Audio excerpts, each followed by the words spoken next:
Hello everybody, about 30 seconds out, we'll get started.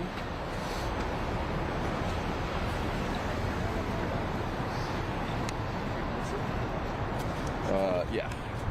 You put me where, is this good? Everybody can see me? Okay.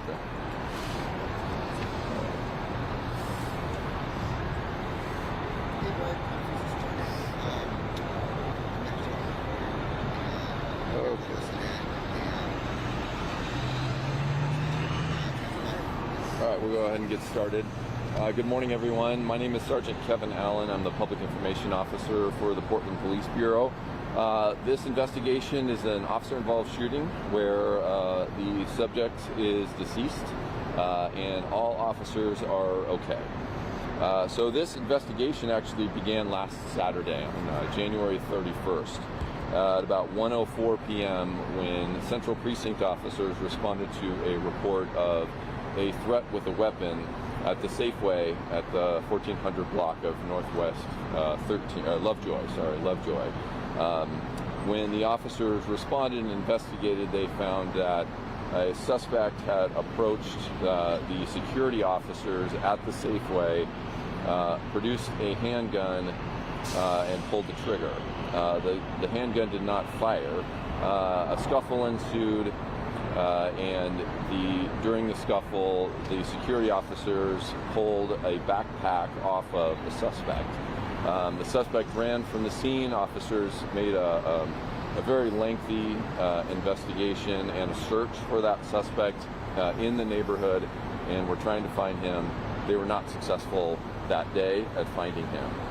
However, when they searched the backpack, they found that there was a shotgun in the backpack that was loaded, which certainly increased the level of concern about the danger to the community that this suspect posed.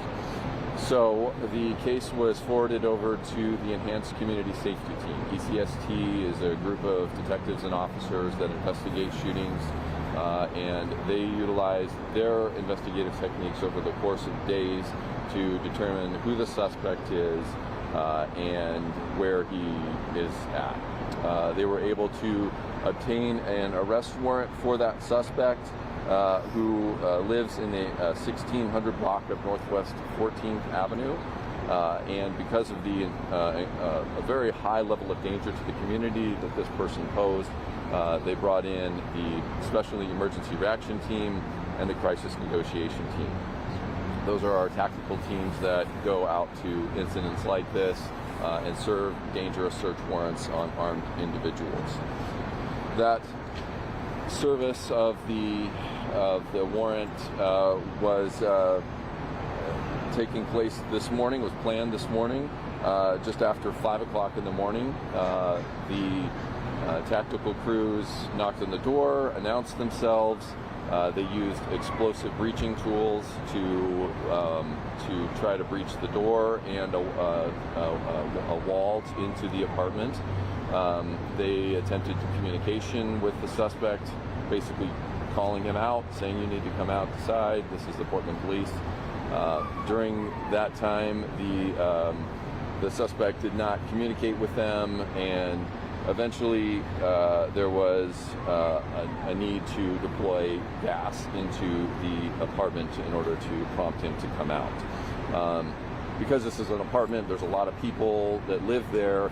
Officers took the time to evacuate the entire 10th floor to make sure that everyone that is in that area was safe from the gas deployment.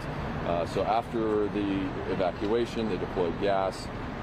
It was both OC vapor as well as CS gas, which is what we use in situations like this regularly. That was effective, and the suspect came out. There were shots fired, and the suspect is deceased at the scene. There was a handgun that was recovered from the scene, or we know it's at the scene. It hasn't been recovered yet, but it'll be recovered as evidence. So there's a handgun at the scene as well. 2 officers were involved in the shooting. All the officers, both the involved officers, the 2 involved officers, and the witness officers are safe and unhurt.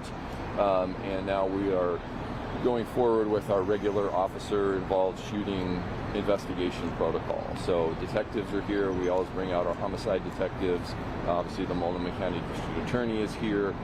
They are overseeing this investigation to determine fully what happened, and then the normal process that we go through to investigate an officer-involved shooting will be happening. So during the investigation, Northwest Savior to Quimby and 13th to 15th are going to close down.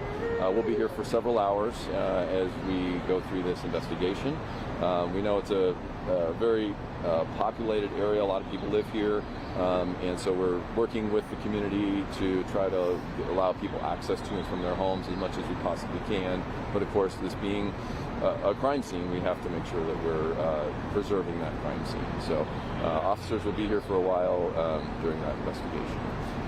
Chief Bob Day is here, and I'm going to step aside and allow him for a few comments, and then we'll give you a chance to ask some questions. Good morning, everyone.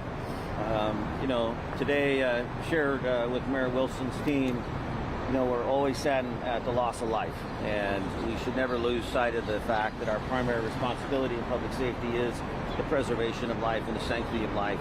And events like this have a tremendous impact, not only on this individual and his family and his community, but also on the officers involved, the first responders, the medical personnel, the investigators, the broader Portland community, the people in the apartment complex, etc. So we understand in the Portland Police Bureau that these events have a wide-ranging impact on our community, and we're highly sensitive to that.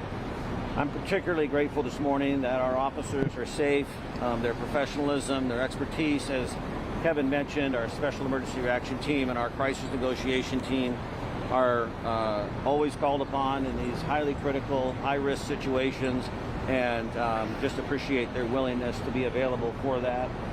It really highlights the need for continue to have a well-funded, well-resourced, well-equipped Portland Police Department. That the organization is still feeling very fragile. The events of a couple of weeks ago where a couple of our officers were shot. This obviously is a high-intensity situation. As Kevin mentioned, it will be thoroughly reviewed. I'm committed to a transparent, complete, and independent review of what's going on. We'll have the independent police review. We will partner with our East County Major Crimes Team, the District Attorney's Office, our own Professional Standards Division, and our Training Division will all be engaged in this, and so the community can be assured that there will be many eyes on this. There has been no conclusion reached on the facts or the justification of the officers' actions, as we will continue to let the investigation play out. But this morning, very proud and grateful that our officers are safe. Finally, as I mentioned, it has been a trying couple of weeks. It's really been a trying couple of several months for the Police Bureau, whether it be managing the events, the public order events, or the activities in the South Waterfront, maintaining our commitment to not participate in immigration enforcement, to also some of the violence that we're seeing directed towards our officers, and ongoing efforts to reduce crime and the fear of crime in the city of Portland. And I'm grateful that we continue to do so in collaboration with our many partners, both at the community level and in the federal level and in other law enforcement areas. And Portlanders can be assured that we will continue to provide the highest level of safety and service to all of them to the best of our ability every day. Thank you very much. Okay, so that's our prepared remarks. We'll take a few questions and answer what we can. This guy that pulled a gun at Safeway, you have a couple of days to kind of put together the things out of his backpack. Did you have any prior?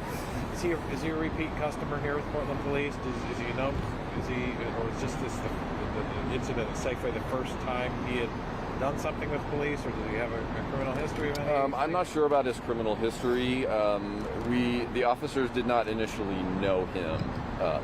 Some people do have repeat contacts, and my understanding is that none of the officers were familiar with him at the time. Sergeant Allen, you said that shots were fired. Have the investigators been able to gather who fired those shots first, and why officers returned gunfire? Yeah, and that's the part that we have to be really careful, because we don't want to say something now that turns out is inaccurate. And so a lot of review has to happen before we can say that definitively. We know obviously the officers fired shots, but these are members of the Special Emergency Reaction Team, the Portland Police officers. They wear body cameras. And so we'll be able to review that over time. But of course, we've only been here a couple hours, and so we need time before we say that definitively. A portion of the Fremont Bridge was closed this morning for a short period of time. Is that in relation to this incident? Yes, the Fremont Bridge, we did have at least a lane closed during the course of this. It just happened to be because of where the bridge is located. It was a really good vantage point for officers to kind of see what was going on in the apartment. And so we utilize those points of observation whenever we can to increase the level of safety as much as we possibly can. When you say he fired the gun on the security officer at Safeway and it didn't shoot, was that because it wasn't loaded or did it jam? Do you know? Was he trying to kill that officer? We don't know. It was not the gun that we recovered from the scene was not the gun that was involved in that incident. So we still need to investigate that. And I don't know if the gun that we recovered from the scene is the same one. All of that is still yet to be determined as we go through the investigation. And so I'm not sure why it didn't fire. But it was. There was the information that the investigation revealed was there was a trigger pull in an attempt to fire that weapon.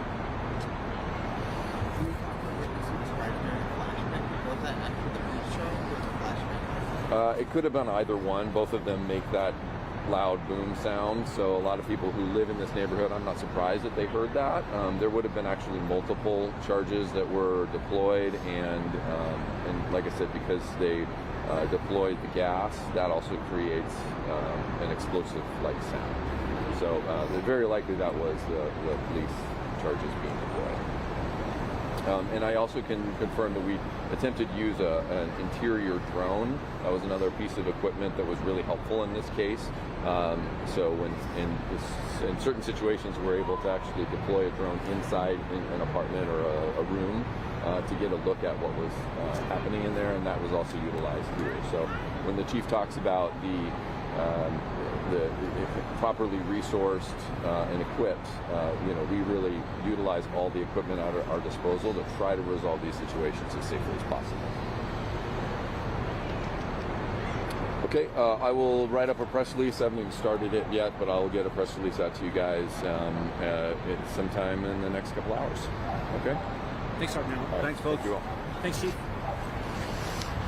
All right, well, we just wrapped up a press conference with Portland Police out here in the Pearl District about this critical incident that we now know is an officer-involved shooting at an apartment building here on the 1400 block, 14th Avenue. We did speak to a neighbor out here who tells us that it was in that orange and silver-colored building that you can see off in the distance right at that intersection. We know that Portland Police had started this investigation a week ago. They say that the suspect that they were contacting here this morning had gone into a Safeway on Lovejoy, I believe, and had approached a security officer there, pointed a gun at that officer and pulled the trigger. I asked Portland Police if they know why that gun didn't fire. They say that is still part of their investigation, but it did not fire. The security officer and the suspect got into a scuffle, and he says that the security officer managed to pull a backpack off of that suspect. Inside was a loaded shotgun, and they were able to determine who that person was. So they were here this morning with a warrant to arrest that person. Officers tell us that 2 police officers went up to the 10th floor of that apartment building to serve that warrant. They were able to breach the door into that building and told the suspect to come out. They eventually deployed gas into that apartment building, and the suspect came out. They say that then shots were fired. They were not able to tell us if the suspect fired a gun, but they say that a gun was recovered from the scene here, and now that suspect is dead. We did not get any information about who that suspect is, but police are going to be investigating here for a while at the intersection of 14th and Raleigh, and it is blocked off all the roads are blocked off in one block in each direction from that intersection. So, of course, a lot of investigation happening out here. Police going to be on scene for a while.